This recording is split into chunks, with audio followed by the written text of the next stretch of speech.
Hi, so I'll get right into it. I've always had a very weird equation with my sister-in-law, and recently something happened that kind of pushed me over the edge. Not just me, literally everyone in the family. I, 28 female, have been married to my husband, 28 male, for 3 years, and we have been together for 6. Couple of months ago, we found out that we were expecting our first child together, and we were thrilled about it. A few days ago this week, we decided to have a baby shower and invite our families and friends to our new house for the event. My sister-in-law, Connie, 30 male, and her husband were also invited to the event. Connie has been with her husband for 8 years and married for 5, and they have been trying to have a baby for a really long time, but haven't been successful. Recently, they started their IVF treatments because even though neither of them had any fertility issues, they were still struggling with conceiving. Had she been a better person, I might have felt bad for her. But after what she did recently, I'm glad that she hasn't been able to conceive yet because she's crazy and honestly doesn't deserve to be a mother. Connie and I don't really get along, and I would say that it's her fault because I've always been cordial with her, but she just has a weird attitude about everything. Earlier, she used to be nice to my face, but I had heard from several of her family members that she constantly put me down behind my back and made fun of a lot of things about me. So I slowly distanced myself from her. And then eventually we got to the point where we were only nice to each other for the sake of our family and nothing more. So inviting each other to events was more of a formality, and we knew it. She had been invited to my pregnancy announcement party as well, and even there, all she had done was sulk. And maybe I should have taken that hint and not invited her this time. But I didn't think much of it. Anyway, a couple of days ago, I had my baby shower, and Connie and her husband also attended. They were one of the first few guests to arrive, so we had taken a few people on a house tour since it was a new home. And yes, this is quite an important detail. And anyway, after everyone had arrived and the baby shower was in full swing, I was speaking to a couple of friends when Connie came to my side and asked me if I could show her where our bedroom was because she wanted to rest for a bit since she was feeling kind of nauseated. I thought that it was quite strange that she came to me and not her brother. But since I was busy with my friends and also because I was heavily pregnant, I told her to find my husband and ask him, since I really didn't feel like getting up. But she told me that she also wanted to speak to me in person and privately, which is why she had asked me specifically since she didn't actually need to rest. She just wanted to talk to me and needed an excuse for it. That made me a little curious, so I decided to excuse myself and got up to take her to the bedroom so we could talk away from everyone else. I actually thought that she was going to apologize for her behavior in the past or something because she was being really nice, and I guess that should have made me suspicious, but anyway, I didn't think of it and started walking with her to the bedroom. And here's the deal with our house. It's pretty big, and that means that our bedroom is quite a distance from the living room. There is a really long corridor leading up to it, and on one side of the corridor, we have something like a supply closet. So while we were crossing that, all of a sudden, Connie grabbed me by the arm, shoved me inside, and locked me in. The closet was a small, dark, cramped room where we were storing a couple of unpacked boxes on the shelves, our vacuum cleaner, and a few mops. We hadn't yet installed lights in that room, and there was no ventilation apart from a tiny window that was situated really high up in the wall. Everyone in the family knows that I suffer from severe claustrophobia. So a room like that is pretty much the stuff of my nightmares. I started panicking as soon as Connie shoved me into the room, and I kept banging on the door and telling her to let me out. But I knew that there was no point because she must not have stayed outside the door for long. And there was loud music playing in the living room where everyone was sitting because we wanted the baby shower to be fun for everyone. And it was more of a party than a shower. Besides, even without the music, there were a lot of people in the living room, and I'm sure they couldn't hear me above the conversation because the supply closet was a little distance away from the living room. In spite of that, I kept banging on the door and screaming for someone to come and help me until my voice gave out, and I honestly don't remember what happened after that. I guess I must have fainted because of my claustrophobia, since the only thing I remember after that was waking up in the hospital. Thankfully, I was lucky enough to be found about 20 minutes after I had left the living room, since it was time to open the presents. But I wasn't even there, so people came looking for me.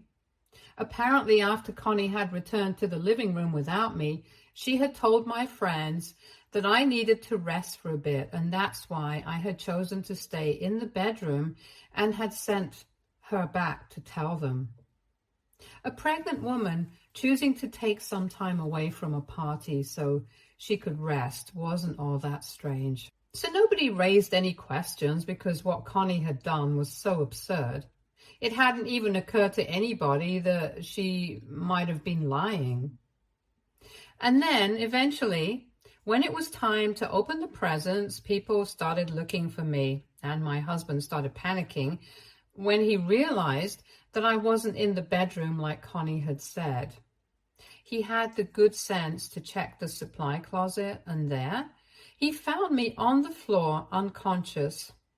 It didn't even take a second to call the ambulance, so he could rush me to the hospital because he thought that something serious had happened and I had fainted because of some pregnancy-related complication, since I hadn't even woken up when sprinkled with cold water. Our families drove behind us, and my sister stayed back home to handle all the guests. Until we reached the hospital and I regained consciousness, nobody discussed exactly why I had been in the supply closet in the evening, even though I'm the kind of person who refuses to enter that space while there is daylight because of how cramped and small it is.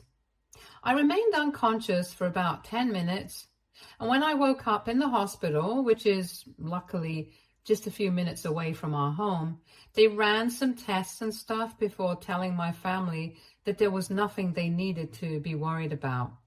I'd just been knocked out cold because I had probably been in a very stressful situation, and my blood pressure had dropped to a dangerously low level. That bit wasn't surprising because ever since I got pregnant, I had been having a lot of trouble with my blood pressure and the way it was fluctuating constantly.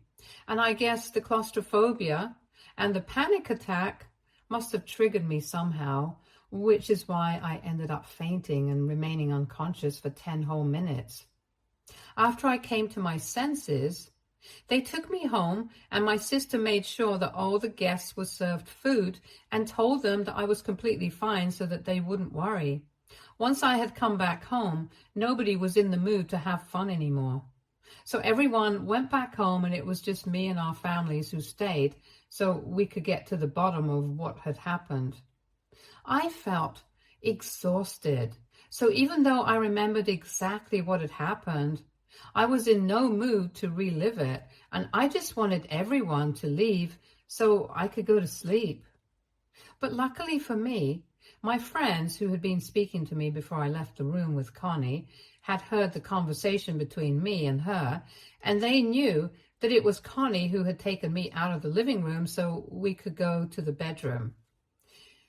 And in all likelihood, she was the one responsible for this. So before they left, they had told my husband about it. They didn't bother me that evening, but the next morning, I found out from my husband that he had confronted Connie before the family had left. And while I was resting in the bedroom, they had been arguing in the living room. Our families were there, and so was he, and Connie kept denying that she had anything to do with locking me in the supply closet. She claimed that she had gone with me to the bedroom to apologize for always being cold and a bit mean to me all the time. And apparently we had made up for the last couple of years. Then I told her that I wanted some time away from the party, so I stayed in the bedroom and she came back. So she really had no idea why I had ended up in the supply closet and denied having anything to do with it. And since it was just her word against my friends, they couldn't come to a conclusion that evening. But the next morning I woke up in a much better condition, and after breakfast my husband asked me what exactly had happened, and I told him everything. I told him I had kept banging on the door of the supply closet, begging Connie to let me out, but she probably hadn't even been there to hear me. He was furious and called the rest of the family over once again so we could deal with the situation, and this time I was present as well, so she couldn't deny what she had done. I remember that morning, Connie showed up looking really sick and pale because she probably knew that she was screwed. Her husband also looked worried, but I don't think that he knew exactly what his wife had been up to. Anyway, I recounted what had happened that evening and confirmed the fact that Connie was the one who had pushed me into that closet and left me there. Everyone seemed horrified and nobody really knew what to say because I don't think anybody wanted to believe that somebody they had known for so long was capable of doing something so horrible. Truth be told, I get that because no matter what kind of relationship I had with Connie, even I had found it very difficult to believe that she had done something so unhinged. But that was the truth. She had tried to harm me on purpose, and I didn't even feel safe around her anymore. After I was done talking, my mother-in-law, Pam, was the first one to speak up. She sounded really disappointed and resigned and said that she should have seen this coming because for the past couple of months, Connie had been absolutely livid with me. The reason for that was that she felt like I was rubbing it in her face, the fact that I was pregnant before her, even though she had been married for longer than me. She had even said that she was very unhappy with the fact that I would be the first woman in the family to give Pamela a grandkid and not her. But Pam thought that these ramblings against me were just harmless and petty, so she never brought it up with us. But she had no idea that Connie would go out of her way to do something like this out of anger and jealousy. At that point, Connie started crying and said that she hadn't done this out of anger, but it was only meant to be a harmless and innocent prank. She claimed that she had no idea that this was going to go so wrong, and she had actually intended on just leaving me locked in there for a couple of minutes as a prank. And then she would let me out and apologize for not just locking me in for her behavior towards me for the past couple of years. She said that she had completely forgotten about the fact that I was severely claustrophobic, and when she realized that I had fainted in the supply closet, she knew that people would think that she had done this on purpose, and that's why she had chosen to lie about the previous night, because she was scared of the consequences. But now she did not want anyone in the family to misconstrue what she had done, and she had done it. So she insisted that it was just a prank and she didn't really intend to harm me. Unfortunately for her, nobody really believed her because, well, it wasn't very believable, and I was very pissed off that she had put me through so much just because she was upset that she wasn't getting pregnant, as if it was my fault. I hadn't even been rubbing it into anyone's face like she was saying. I had only held a pregnancy announcement a couple of months back, and now this baby shower. As far as I'm concerned, these are very common events pregnant people host, and they are not meant to rub the pregnancy into anyone's face. If that's how she felt, that was her own fault and insecurity showing. Also, what she had said about me being the first woman to give Pamela a grandkid was just disgusting, because this wasn't a competition or a race. The bottom line was that she was upset that she hadn't had any luck in getting pregnant, and I hadn't even been trying, but I still got pregnant. And it sucks for her that she's having to deal with fertility issues in spite of having all normal results. But that's really not my fault or my problem. And I had had enough rest, so I was furious the next morning, and I told Connie that for the past couple of years, she has been nothing but weird with me. But I had never even done anything to her. In fact, I had always tried to be nice to her, and she was the one who had constantly faked it with me, and then gone behind my back to talk crap about me. Even then, I had stayed dignified and just distanced myself from her, but it seemed like she was just never happy and wanted to make sure that she created enough problems for me. I told her that I could understand that she was feeling jealous and insecure, but for somebody to act like this was just demented, and I did not feel safe around her anymore. I told her that she was a horrible human being for what she had done, even though nothing had happened to me. Something very easily could have happened, and I knew it was not a prank like she was trying to pass it off as. I knew that she saw me as competition, but unfortunately, I was not competing with anyone, and she had no right to drag me into this for no reason. Then I told her that I did not want her visiting or speaking to me anymore.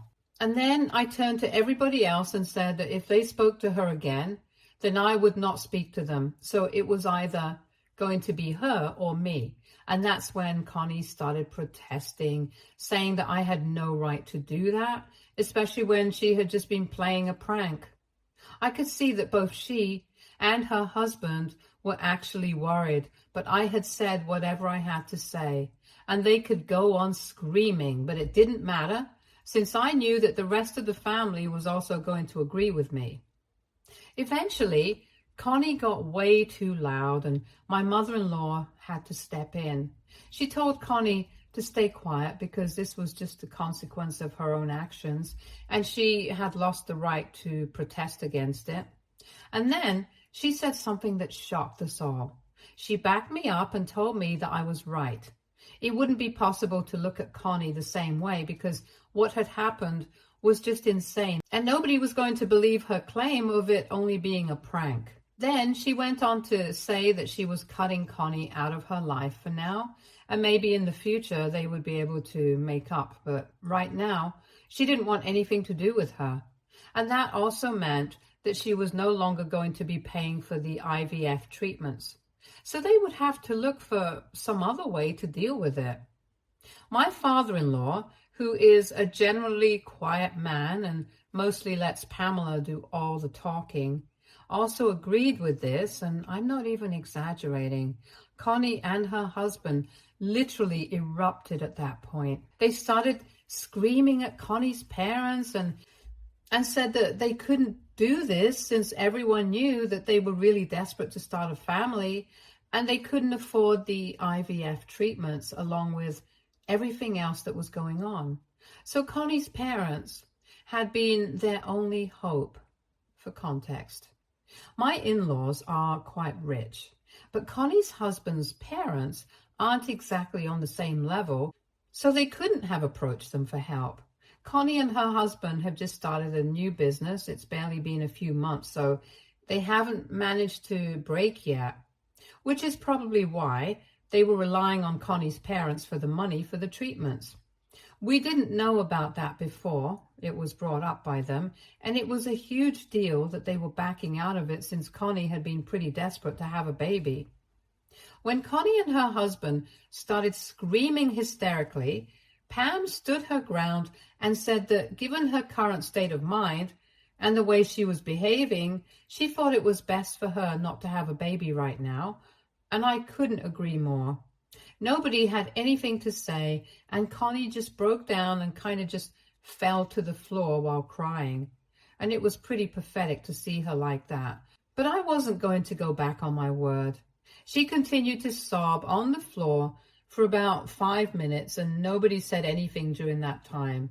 But then she got up, and I thought that she was going to speak to her mother. But she came directly towards me and actually started begging for forgiveness. And I mean, she was really begging. She was on her knees and everything and said that she was genuinely and truly sorry for what she had done.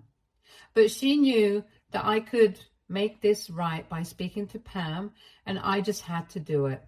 Pam tried to be gentle with her and told her that her mind had been made up and not even I could change it. But Connie was not ready to listen. She was just hysterical, and I don't think she was in her senses at the time. It was kind of awkward, so I didn't even know what to say, and I really felt bad for her. But there was nothing that I could do.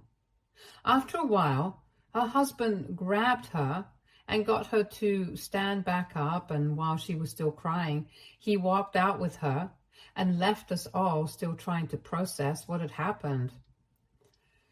After that, everyone went back home, and it's just been me and my husband since then. We haven't been speaking about what happened with Connie because it was sad after one point, but right now I've been feeling a little weird about it. I know that what she did to me was terrible, but I was the one who put forth an ultimatum for the rest of the family and forced them to cut her off, and that also meant that she couldn't have a baby because it meant no more IVF treatments. So I've been wondering if I was a jerk for doing that or not, and that's what I wanted to know, which is why I'm here for an objective opinion. AITA for telling my family and my in-laws to choose between me and my sister-in-law? Update 1. Hey everyone. I would just like to first thank everyone who responded to my post and commented on it. The majority of the comments agreed that I'm not the one at fault here. So I'm pretty relieved because I had been feeling very heavy and guilty after what had happened. I guess I just hadn't expected her to beg for forgiveness like that. And she had been pretty hysterical, so I guess I started feeling bad for her. I still kind of feel bad for her, but to be honest, this was something that she deserved. It wouldn't have been fair for her to get away with all of this scot-free, because regardless of what her intention had been, I still don't know if it really had been meant to be a prank or not. But the consequences of it were not really good for me. And to be honest, I think I'm still going to stick by what I had said about her not being ready to be a mother just yet. If she's acting like this, so unhinged and irresponsible just because she's pissed at me, then I'm not sure how she thinks she's ready to handle a baby. It's very obvious to me, and I think it's clear to Pam as well, that Connie has some serious issues. So until she deals with that, I think it's better for her to stay away from motherhood. I've spoken about this with my husband, and I told him that I have been feeling really bad about what happened with Connie, but he told me not to worry about it. Apparently, his sister had always been a bit of a hothead, but everyone had thought that she had left that kind of behavior back in her teens. She used to be one of your typical vindictive, mean girls back in high school and even in college. But this was not just mean. This was downright cruel. And I knew that she had always had a mean streak in her. But for her to manifest it in waves like this, I don't think anyone had seen that coming. Anyway, my husband reassured me, and after that, I felt considerably better about all of this. So I'm going to try and put it all out of my head now and just focus on having a happy rest of my pregnancy. Update 2. Hey, so 8 days have passed since my baby shower, and since the event didn't exactly end well, we hosted a formal dinner for everyone tonight to make it up to them. And obviously, Connie and her husband were not invited this time. I hadn't opened any of the gifts, so I decided to open them today. With all my friends and family around me, we were all having quite a nice time until dessert was served. because that was the time around which Connie decided to make a post on social media calling me out on my behavior. Yeah, the irony is astounding that after everything that has happened, she is the one who's calling me out. I had blocked her shortly after the incident had taken place. So I didn't know about the post, but she had tagged a couple of my friends and a few family members on it. So they were notified and read it out to me. It was ridiculous. She had posted that apparently I had always been in competition with her, and I had really thought that I won when I got pregnant before her.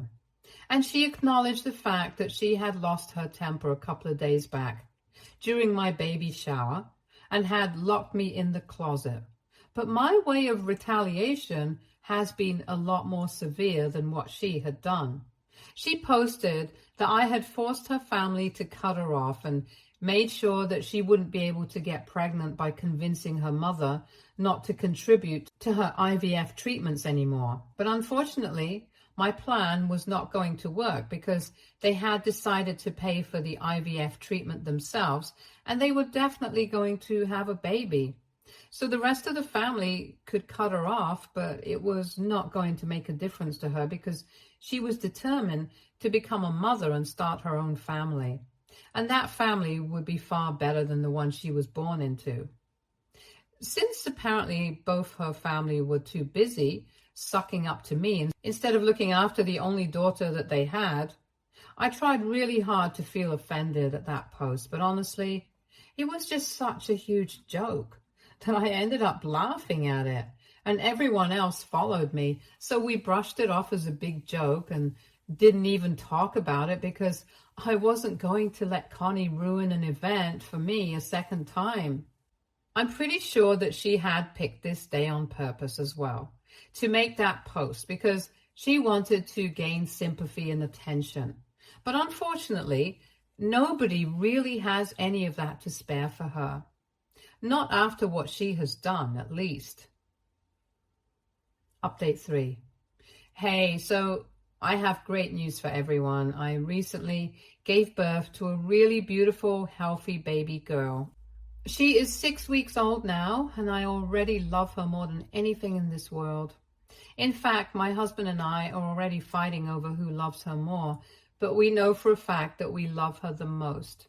Motherhood has been beautiful so far, and I've had my fair share of struggles, but this has made it worth it. But this update is not going to be about my daughter, even though I could totally go on writing about her. This is actually going to be about Connie because she's getting divorced, and I'm honestly not surprised that this is happening. I heard from a couple of people that she and her husband have been living separately for the past couple of weeks, and they have fully announced on social media that due to irreconcilable differences, they are going to be separating. Apparently, they had tried really hard to make it work in the past couple of months after the incident with me, but I guess the stress of everything just got to them and they can't be together anymore. And I don't think it's going to be an amicable divorce because they have decided to sell their business, and had it been a mutual thing, I don't think they would have tried to do that because that business was their first baby and they had put in a lot of hard work into it. It's sad that they are separating, but not very shocking. Connie's parents are still not speaking to her though, even though I have told them that I would be fine with it if they decided to get back in touch with her after the news of the divorce broke. But they told me that unless she apologizes to everyone and does it sincerely, they are not interested in having any contact with her. Honestly, I count myself to be very lucky that I have such supportive and loving in-laws because I don't think everybody has been blessed by people like them in their lives. My own parents have also been incredibly supportive ever since I gave birth, and even before that. And I feel really lucky that I have such a great support system around me. Connie could have had the same for herself if she had just bothered to be nice to the people around her, but well, that was never one of her strong suits. At this point, I don't even feel angry. I just feel bad for her. She could have had a good life regardless of the unexplained fertility issues, but she chose this for herself. Anyway, that's none of my concern anymore, and I just felt like I had to share this here so I could get it out of my system. But now, all I'm going to do is focus on raising my daughter, and yeah, I can't wait for all the great parts of motherhood. Stay tuned for more stories from Argo Relations.